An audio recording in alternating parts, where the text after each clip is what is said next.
আপনাদের এই যে ডিস্ট্রিবিউটর চেন বলুন বা ডিস্ট্রিবিউশন বলুন, এটা মূলত কোন কোন জোনে আপনারা বিজনেসটা করছেন?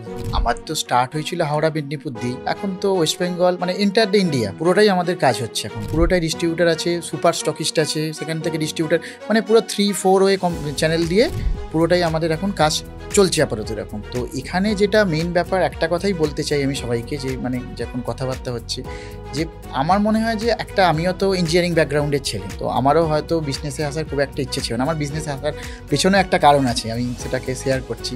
আমার দাদু, মানে মামা দাদু, মানে আমার নিজের দাদুকে আমি দেখিনি 1980, আমার জন্ম 1992, দাদু মারা গেছে 1980, তখন বাবার 20 বছর বয়স। আমি যে আজকে এই জায়গাতে এসেছি, মানে ওনার জন্যই এসেছি। তার কারণটা হচ্ছে যে উনি ম্যাথামেটিক্সের স্কুল এমএসসি ছিলেন তখনকার দিনে, এবং হেডমাস্টার মশাই ছিলেন স্কুলে।